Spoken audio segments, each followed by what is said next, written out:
Assalamualaikum warahmatullahi wabarakatuh. Hai semua, apa kabar hari ini? Salah satu soal P3K adalah kompetensi teknis, dan di video kali ini saya akan memberikan contoh soal kompetensi teknis untuk guru Kementerian Agama atau guru madrasah.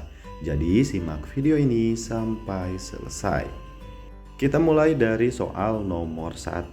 Seorang pendidik perlu memahami landasan pendidik. Manfaat mempelajari landasan pendidikan bagi pendidik adalah: A. Memahami berbagai karakteristik peserta didik sehingga memandang peserta didik sebagai pribadi yang unik. B. Menumbuhkan sikap berpikir kritis pendidik terhadap perkembangan peserta didik. C. Membantu pendidik dalam menentukan metode pembelajaran yang tepat digunakan dalam situasi tertentu di kelas. D. Meningkatkan perkembangan pola pikir dan pola kerja tentang bagaimana seharusnya melaksanakan praktek. E. Memahami berbagai pasal-pasal dalam undang-undang dan peraturan berlaku di Indonesia terkait dengan pendidikan. Dan jawaban yang paling tepat adalah yang D, meningkatkan perkembangan pola pikir dan pola kerja tentang bagaimana seharusnya melaksanakan praktek. Dan berikut adalah pembahasannya. Ada dua manfaat mempelajari landasan pendidikan. Yang pertama adalah pengembangan wawasan kependidikan, yaitu berkenaan dengan berbagai asumsi yang bersifat umum tentang pendidikan yang harus dipilih oleh guru dan juga tentunya diadopsi. Nah, sehingga menjadi cara pandang dan bersikap dalam rangka melaksanakan tugasnya sebagai guru. Yang kedua, meningkatkan perkembangan pola pikir bagi guru dan juga pola kerja tentang bagaimana seharusnya melaksanakan praktek pendidikan yang baik.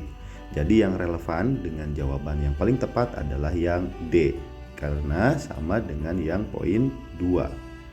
Lanjut soal nomor 2. Ari adalah anak rajin, memiliki sikap yang baik dan bahkan sering mewakili dalam kegiatan Olimpiade Sains Nasional.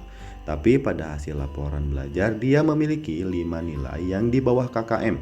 Tindakan Anda sebagai wali kelas adalah: A. Siswa tersebut tetap naik kelas dengan pertimbangan peserta OSN. B. Meminta masukan dari guru-guru terkait naik tidaknya. C. Mendiskusikan dengan orang tua Ari terkait masalah ini. D. Tidak naik kelas karena tidak memenuhi kriteria kenaikan kelas. E. Naik kelas karena sikap Ari baik.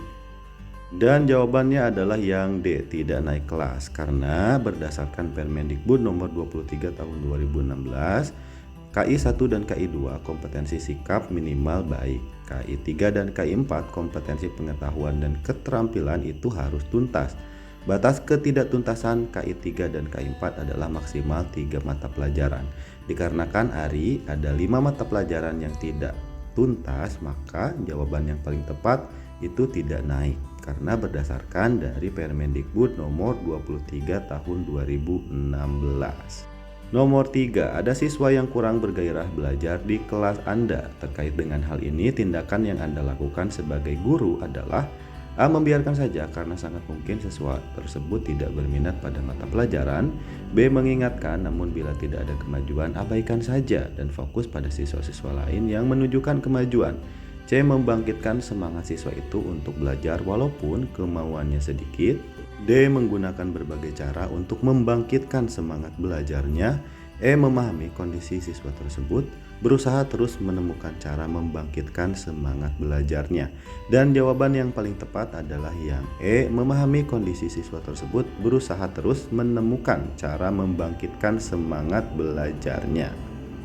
Lanjut soal nomor 4. Anda mendapati salah satu murid belum memahami penjelasan yang baru saja Anda berikan.